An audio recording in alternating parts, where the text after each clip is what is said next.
ನಮ್ಮ ತಲೆ ಗಿರ್ಗಿಟ್ಲೆ ತರ ಸುತ್ತಾ ಇದೆಯಲ್ಲಪ್ಪ ದೇವ್ರೆ. ಲಚ್ಚಿಗೂ ಚಂದನ್ಗೂ ನಾನೇ ನೇರವಾಗಿ ಖುದ್ದಾಗಿ ಹೋಗಿ ಕೇಳಿದ್ರೆ ನಾನು ಕೇಳಿ ಆಗ್ಬಾರ್ದು ಅನಾಹುತಗಳಿಗೆ ನಾನೇ ಕಾರಣ ಆಗೋದು ಬೇಡ.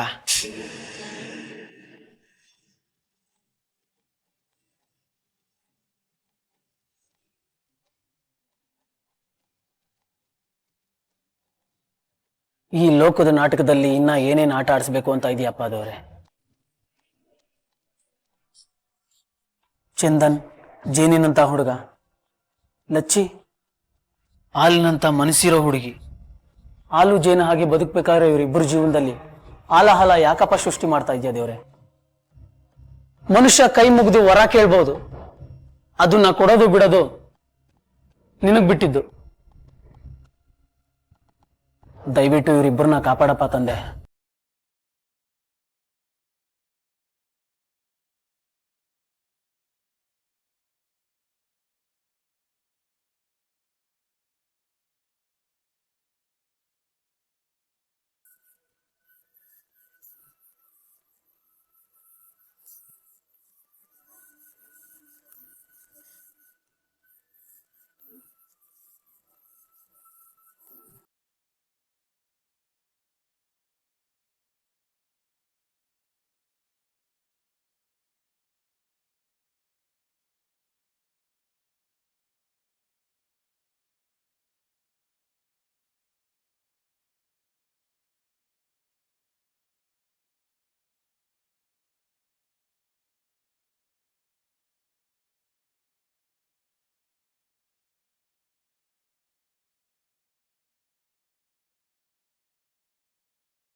ಹತ್ತು ಜನರ ಎದುರುಗೆ ಅಗ್ನಿ ಸಾಕ್ಷಿಯಾಗಿ ತಾಳಿ ಕಟ್ಟಿಸ್ಕೊಂಡವರೇ ತಮ್ಮ ತಾಳಿಗೆ ಕುಂಕುಮ ಹಚ್ಚೋದನ್ನ ಮರ್ತು ಬಿಡ್ತಾರೆ.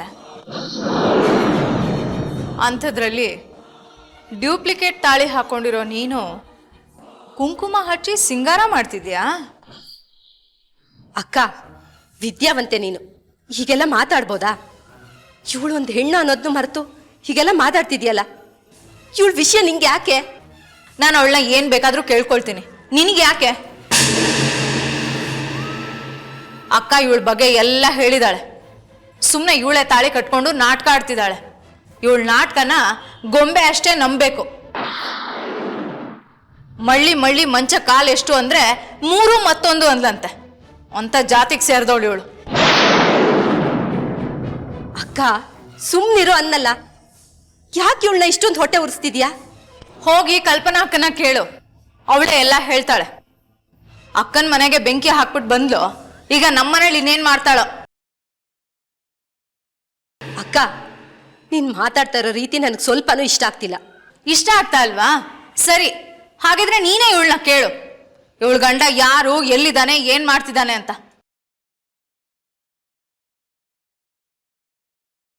ಕುತ್ತಿಗೆನಲ್ಲಿ ತಾಳಿ ಹಾಕೊಂಡು ಓಡಾಡೋ ಪ್ರತಿಯೊಂದು ಹುಡುಗಿನ ಇದೇ ಪ್ರಶ್ನೆ ಕೇಳ್ತಾರೆ. ನಾನ್ ಕೇಳಿದ್ರೆ ತಪ್ಪೇನೆ? ಪ್ರಶ್ನೆ ಕೇಳೋದು ತಪ್ಪಲ್ಲ ಕುಂದ, ಆದ್ರೆ ಪ್ರಶ್ನೆಗೆ ಉತ್ತರ ಹೇಳಲೇಬೇಕು ಅಂತ ಬಲವಂತ ಮಾಡೋದು ತಪ್ಪು. ನೀವು ಯಾವುದೋ ದೇವಸ್ಥಾನದಲ್ಲಿ ನಮ್ಮ ಅಣ್ಣನ ಕೈಯಲ್ಲಿ ತಾಳಿ ಕಟ್ಟಿಸ್ಕೊಂಡು ಈ ಮನೆಗೆ ಬಂದ್ರಲ್ಲ, ಆಮೇಲೆ ಇಷ್ಟು ವರ್ಷ ಏನಾಯ್ತು ಅಂತ ನಿಮ್ಗೆ ಚೆನ್ನಾಗಿ ಗೊತ್ತಲ್ವಾ ಅತ್ಗೆ? ಅಂಗೈ ಹುಣ್ಣಿಗೆ ಕನ್ನಡಿ ಬೇಕಾ? ಈಗ ಇವಳು ನಿಮ್ಮ ಹಾಗೇನೆ ಯಾವುದೋ ದೇವಸ್ಥಾನದಲ್ಲಿ ತಾಳಿ ಕಟ್ಟಿಸ್ಕೊಂಡು ಬಂದಿದ್ದಾಳೆ ಅಂತಾನೆ ಇಟ್ಕೊಳ್ಳೋಣ. ಈ ಪ್ರಶ್ನೆಗಳನ್ನೆಲ್ಲ ಅವಳನ್ನು ಕೇಳಬೇಡ ಕುಮುದ, ಪ್ಲೀಸ್. ಕೊಂಬೆ ಗೊತ್ತಾದ್ರೆ ಬೇಜಾರು ಮಾಡ್ಕೊಳ್ತಾಳೆ. ಅಷ್ಟಕ್ಕೂ ಈ ಪ್ರಶ್ನೆಗಳನ್ನೆಲ್ಲ ಅವಳನ್ನು ಯಾಕೆ ಕೇಳಬೇಕು ಹೇಳು? ಅದ್ರ ಅಗತ್ಯನಾದ್ರೂ ಏನಿದೆ? ನಿಮಗೆ ನಿಮ್ಮ ಗಂಡನ ತಂಗಿಗಿಂತ ನಿಮ್ಮನ್ನ ನೋಡ್ಕೊಳಕ್ ಬಂದಿರೋಳೆ ಮುಖ್ಯ ಆಗ್ಬಿಟ್ಲಾ?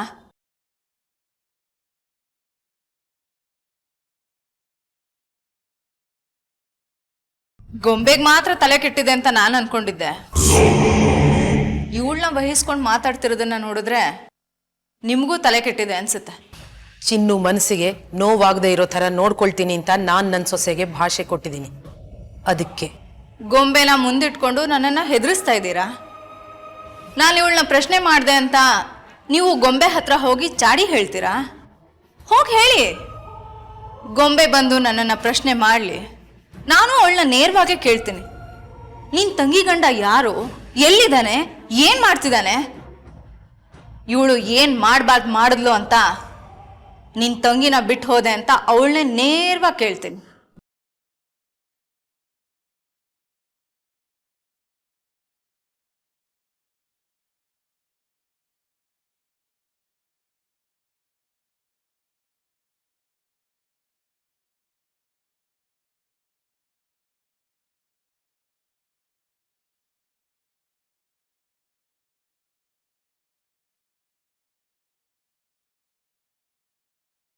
ಇದೇ ರೀತಿ ನಿನ್ನ ಮನ್ಸಿಗೆ ನೋವು ಮಾಡಿ ಮಾಡಿ ನೀನೇ ಈ ಮನೆ ಬಿಟ್ಟು ಹೋಗೋ ಹಾಗೆ ಮಾಡಲಿಲ್ಲ ಅಂದರೆ ನನ್ನ ಹೆಸರು ಕುಮುದನೇ ಅಲ್ಲ.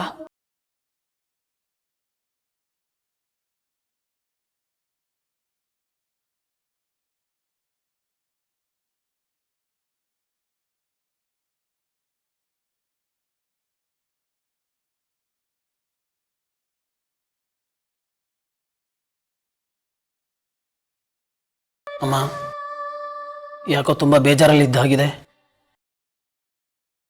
ನಿಮಗೆ ಗೊತ್ತಿಲ್ಲ, ನಿಮ್ಮ ಮನಸ್ಸಿಗೆ ನೋವು ಮಾಡಿಕೊಂಡ್ರೆ ಆರೋಗ್ಯದ ಮೇಲೆ ಪರಿಣಾಮ ಬೀರುತ್ತಮ್ಮ. ನನಗೇನೂ ಆಗಿಲ್ಲ ರಾಮು, ನಾನು ಚೆನ್ನಾಗಿದ್ದೀನಿ. ನನ್ನ ಬಗ್ಗೆ ನಾನು ಯೋಚನೆ ಮಾಡ್ತಾ ಇಲ್ಲ ರಾಮು. ಆ ಹೂ ಮನಸ್ಸಿನಂಥ ಹುಡುಗಿಗೆ ಕುಮುದ ಯಾಕೆಷ್ಟು ಚಿತ್ರ ಹಿಂಸೆ ಕೊಡ್ತಾಳೋ ನನಗೆ ಅರ್ಥನೇ ಆಗ್ತಾ ಇಲ್ಲ. ಬೇರೆಯವ್ರು ನಮ್ಮ ಜೊತೆ ಹೇಗೆ ವರ್ತಿಸ್ಬಾರ್ದು ಅನ್ಕೋತೀವೋ ಅದೇ ಥರ ನಾವು ಅವ್ರ ಜೊತೆ ವರ್ತಿಸ್ಬಾರ್ದು. ಅಷ್ಟು ಕನಿಷ್ಠ ಎಚ್ಚರನೂ ಇಲ್ವಾ ರಾಮು? ಕೆಲವರಿಗೆ ಬೇರೆಯವ್ರ ಕಣ್ಣೀರು ಹಿಂಸೆಯನ್ನು ನೋಡಿದ್ರೆ ತುಂಬ ತುಂಬ ಸಂತೋಷ ಆಗುತ್ತೆ ಅಮ್ಮ. ಪಾಪದ ಹುಡುಗಿ ಕುಮುದ ಏನೆಲ್ಲ ಪ್ರಶ್ನೆ ಕೇಳ್ಬಿಟ್ಲು ಅವಳನ್ನ. ಚಿನ್ನು ಸ್ವಂತ ವಿಷಯಗಳನ್ನ ಕಟ್ಕೊಂಡು ಇವಳಿಗೆ ಏನಂತೆ? ಆ ಮಗು ಕತ್ತಲ್ಲಿ ಮಾಂಗಲ್ಯ ಇದೆಯೇ ಹೊರತು ಅದನ್ನ ಕಟ್ಟಿದ ಗಂಡ ಅವಳ ಸುತ್ತಮುತ್ತ ಇಲ್ಲ. ಅಷ್ಟು ಮುದ್ದಾದ ಹುಡುಗಿನ ಬಿಟ್ಟು ಆ ಪುಣ್ಯಾತ್ಮ ಎಲ್ಲಿ ಹೋಗಿದಾನೋ, ಯಾಕೆ ಹೋಗಿದಾನೋ ನನಗಂತೂ ಅರ್ಥನೇ ಆಗೋದಿಲ್ಲ. ಚಿನ್ನು ಇದನ್ನ ಬಾಯಿ ಬಿಟ್ಟು ಹೇಳೋದು ಇಲ್ಲ, ಅವಳು ಹೇಳೋ ತನಕ ನಾವು ಕೇಳೋ ಹಾಗೂ ಇಲ್ಲ. ಧರ್ಮ ಸಂಕಟ. ಕೆಲವು ಹೆಣ್ಮಕ್ಳಿಗೆ ಭೂತಾಯಿ ಅಂತ ತಾಳ್ಮೆ, ಆಕಾಶ ಮಾತೆ ಅಂತ ಮನಸ್ಸು ಅಂತಾರೆ. ಚಿನ್ನನು ಅದೇ ರೀತಿ ಅಮ್ಮ. ಅವಳ ಹಣೆಯಲ್ಲಿ ಭಗವಂತ ಅದು ಏನು ಬರ್ತಿದ್ದಾನೋ ಅವನಿಗೆ ಗೊತ್ತು. ನಾನು ಆ ದೇವ್ರನ್ನ ಅವಳ ಗಂಡನ ಅವಳ ಜೊತೆ ಸೇರಿಸು ಅನ್ನೋದಷ್ಟೇ ಕೇಳ್ಕೊಳ್ಳೋದು. ದೇವ್ರ ಕೈಲಾಗದೇ ಇರೋ ಕೆಲಸ ಯಾವುದೂ ಇಲ್ಲ ಅಲ್ವಾ ರಾಮು? ಅಮ್ಮ, ನಿಮ್ಮ ಮಗನೇ ಚಿನ್ನಕ್ಕೆ ತಾಳಿ ಕಟ್ಟಿದಿದ್ರೆ ನೀವು ಈ ರೀತಿ ಹೇಳ್ತಿದ್ರೇನಮ್ಮ?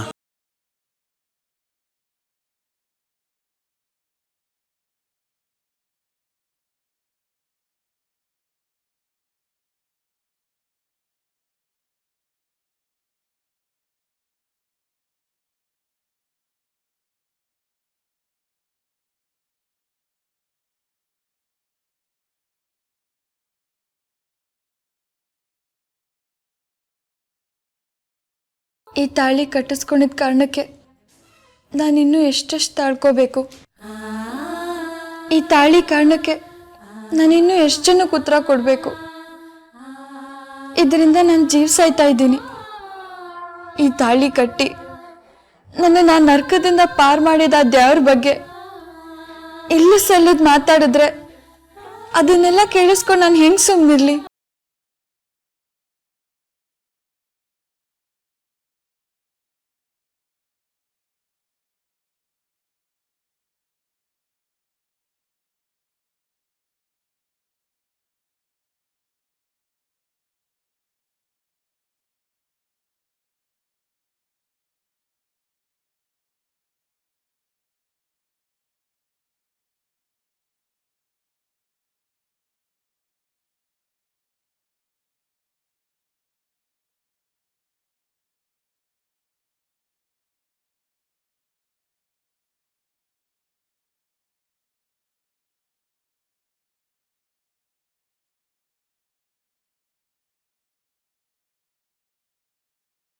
ಈ ಜಗತ್ತು ನನ್ಗೇನಂದ್ರೂ ಪರವಾಗಿಲ್ಲ, ಸಹಿಸ್ಕೋತೀನಿ.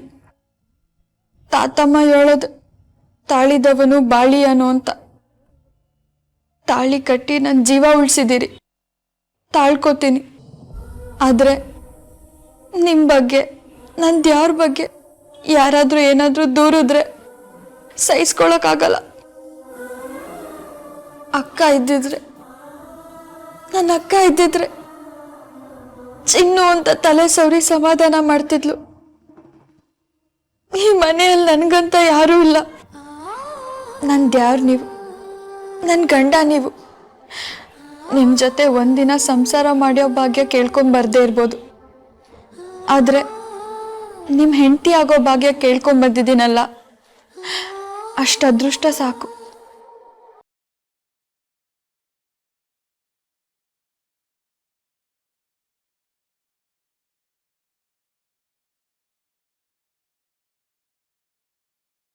ಚಿನ್ನನ್ ಬಿಟ್ಟು ಹೋಗೋದಕ್ಕೆ ತುಂಬಾ ಕಷ್ಟ ಆಗ್ತಿತ್ತು, ತುಂಬಾ ಆತಂಕ ಕೂಡ ಆಗ್ತಿತ್ತು. ಈಗ ನಿಮ್ ಜೊತೆ ಮಾತಾಡಾದ್ಮೇಲೆ ಸಮಾಧಾನ ಆಗ್ತಿದೆ. ಇವಾಗ ನಾನು ಆರಾಮಾಗಿ ಹೋಗ್ಬೋದು, ನಿರಮ್ಮಳವಾಗಿ ಓದ್ಕೋಬಹುದು ಅನ್ಸ್ತಿದೆ. ಅಮ್ಮ, ನೀವು ಎಲ್ಲ ವಿಷಯನೂ ಈ ರೀತಿ ತಲೆ ಕೆಡ್ಸ್ಕೊಂಡ್ರೆ ಹೇಗಮ್ಮ? ನಿಮ್ಮ ಆರೋಗ್ಯದ ಗತಿ ಏನಾಗ್ಬೇಕಮ್ಮ? ನೀವಿನ್ನ ಸುಧಾರಿಸ್ಕೊಂಡಿಲ್ಲ. ರಾಮು ಪ್ಲೀಸ್, ಆ ಪಾಪದ ಹುಡುಗಿ ಮನೆ ಯಾವ ಮೂಲೆಯಲ್ಲಿ ಯಾರ ಕಣ್ಣಿಗೂ ಕಾಣದ ಹಾಗೆ ಅಳ್ತಾ ಕೂತಿದ್ದಾಳೋ ಏನೋ. ಶ್ರುತಿ 1000 ಸಲ ಹೇಳಿ ಹೋಗಿದ್ಲು, ಚಿನ್ನು ಅಂದ್ರೆ ನನ್ನ ಪ್ರಾಣ, ಅವಳನ್ನ ಚೆನ್ನಾಗಿ ನೋಡ್ಕೊಳ್ಳಿ, ಚೆನ್ನಾಗಿ ನೋಡ್ಕೊಳ್ಳಿ ಅಂತ. ಕೊಟ್ಟ ಮಾತನ್ನ ನಾನು ಉಳಿಸ್ಕೊಳ್ಳಿಲ್ಲ. ಕುಮುದನ್ ಕೆಟ್ಟ ಪ್ರಶ್ನೆಗಳಿಂದ ಅವಳನ್ನ ಕಾಪಾಡೋಕ್ಕೂ ನನ್ನ ಕೈಲಾಗ್ಲಿಲ್ಲ. ಮೊದಲು ನಾನು ಚಿನ್ನನ್ ಕರ್ಕೊಂಡು ಬಂದು ಅವಳಿಗೆ ಸಮಾಧಾನ ಮಾಡಬೇಕು. ಆ ಅಮಾಯಕ ಹುಡುಗಿ ಕಣ್ಣೀರು ನಮ್ಮ ಮನೇನ ಸುಟ್ಟು ಬಿಡುತ್ತೆ ರಾಮು. ಅಮ್ಮ, ನೀವು ಹೇಳೋದು ನನಗೆ ಅರ್ಥ ಆಗುತ್ತೆ. ನೀವು ಸ್ವಲ್ಪ ಹೊತ್ತು ರೆಸ್ಟ್ ತಗೊಳ್ಳಿ, ನಾನು ಚಿನ್ನಕ್ಕೆ ಸಮಾಧಾನ ಮಾಡಿ ಕರ್ಕೊಂಬರ್ತೀನಿ. ನನ್ನ ಮಾತಿನ ಮೇಲೆ ನಂಬಿಕೆ ಇದೆ ತಾನೇ? ಆ ಹುಡುಗಿ ಮನೆ ಯಾವುದೋ ಮೂಲೆಯಲ್ಲಿ ಕುತ್ಕೊಂಡು ಕಣ್ಣೀರು ಹಾಕ್ತಾ ಇದ್ರೆ ನಾನಿಲ್ಲಿ ರೂಮಲ್ಲಿ ಮಲ್ಕೊಂಡು ರೆಸ್ಟ್ ತಗೊಳ್ಳೋದು ಹೇಗೆ ರಾಮು? ನನ್ನ ಆತ್ಮಸಾಕ್ಷಿ ಅದಕ್ಕೆ ಒಪ್ಪಲ್ಲ. ಅಮ್ಮ, ನಾನು ಚಿನ್ನನ್ ಕರ್ಕೊಂಬರ್ತೀನಿ ಅಂತ ಹೇಳಿದ್ನಲ್ಲ, ನೀವು ಇವಾಗ ರೆಸ್ಟ್ ತಗೊಳ್ಳಿ, ನಾನು ಬರ್ತೀನಿ.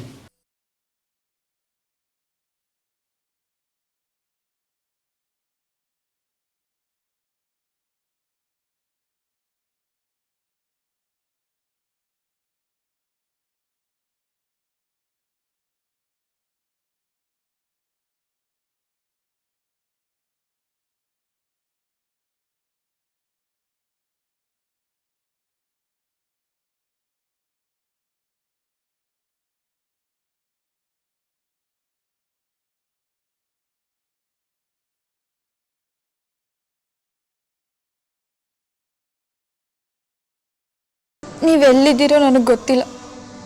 ಎಲ್ಲರೂ ಇರಿ, ಯಾರ ಜೊತೆಯಾಗಾದ್ರೂ ಇರಿ, ಆದರೆ ಸದಾ ಸುಖವಾಗಿರಿ ಅಷ್ಟೆ.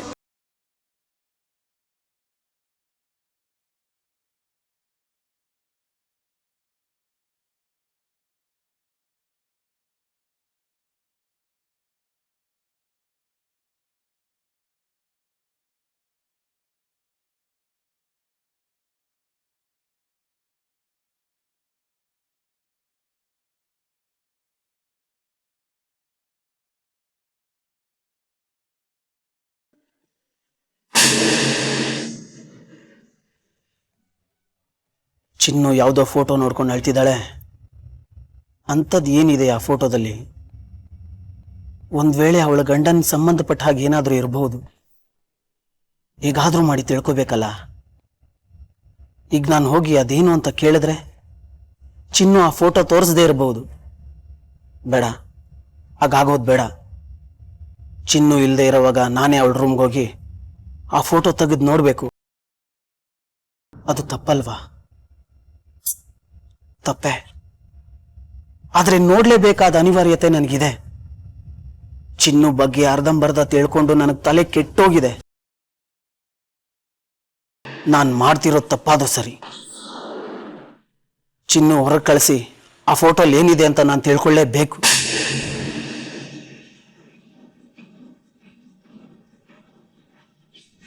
ಚಿನ್ನು, ಚಿನ್ನು,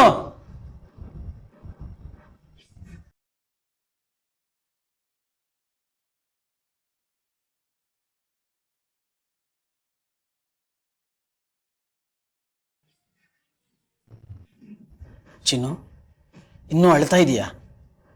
ಇಲ್ಲ ಅಣ್ಣ, ನಾನೇನು ಅಳ್ತಾ ಇಲ್ಲ. ನಿನಗೆ ಸುಳ್ಳು ಹೇಳೋಕ್ಕೂ ಬರಲ್ಲ. ನಿನ್ನ ಕಣ್ಣೀರಿನ ಹೊದ್ದೆ ನಿನ್ನ ಕೆನ್ನೆ ಮೇಲೆ ಇನ್ನೂ ಹಾಗೆ.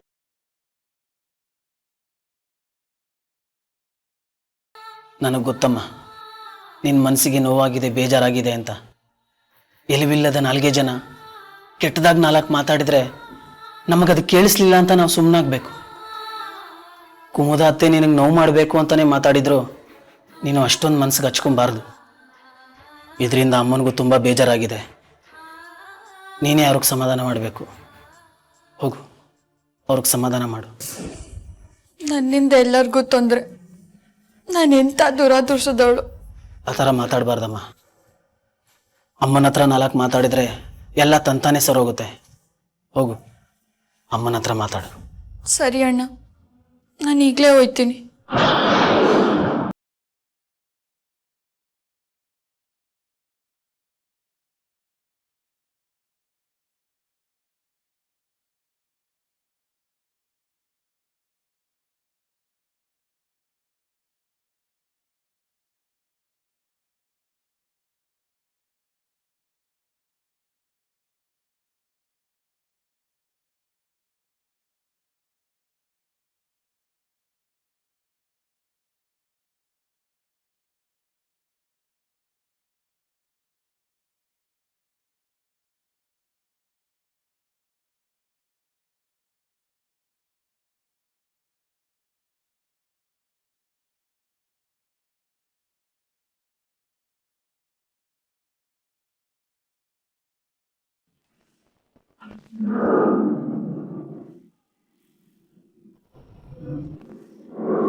ನಾನೇನಾಗಬಾರ್ದು ಅನ್ಕೊಂಡಿದ್ನೋ ಕಡೆಗೂ ಅದೇ ಆಗೋಯ್ತಲ್ಲ. ಯಾರು ಯಾವತ್ತೂ ಸತ್ಯನ ಮುಚ್ಚಿಡೋದಕ್ಕಾಗೋದಿಲ್ಲ. ಈಗ ದೇವ್ರು ತೋರಿಸಿದ್ದೇ ದಾರಿ.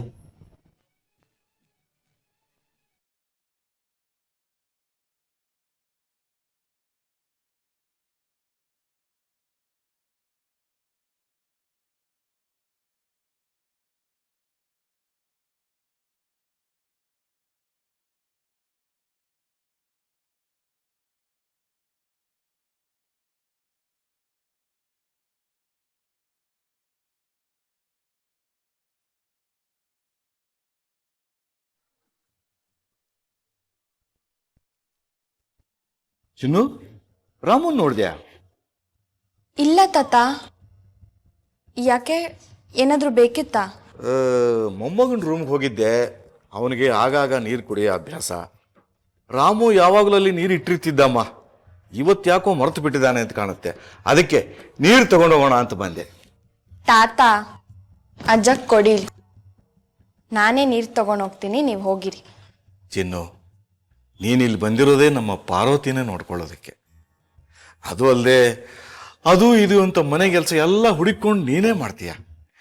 ನನಗೆ ಬೆಳಗ್ಗೆಯಿಂದ ಸಂಜೆ ತನಕ ಮನೆಯಲ್ಲಿ ಕೂತು ಬೇಜಾರಾಗಿರುತ್ತೆ. ಸ್ವಲ್ಪ ಆಚೆ ಈಚೆ ಓಡಾಡಿದರೆ ಕೈಕಾಲು ಸಡ್ಲಾಗುತ್ತೆ. ಎಷ್ಟು ಕೆಲಸ ಮಾಡೋಕ್ಕೂ ಬಿಡಲ್ಲ ಅಂದರೆ ಹೇಗಮ್ಮ? ತಾತ, ಈ ಜನ್ಮದಾಗ ಎಷ್ಟು ಕೆಲಸ ಮಾಡಬೇಕೋ ನೀವು ಅಷ್ಟು ಕೆಲಸನೂ ಮಾಡಿದ್ದೀರಿ. ಈಗೇನಿದ್ರು ನೀವು ಆರಾಮಾಗಿ ನಮ್ಮ ಹತ್ರ ಸೇವೆ ಮಾಡಿಸ್ಕೊಳ್ಳೋ ಕಾಲ.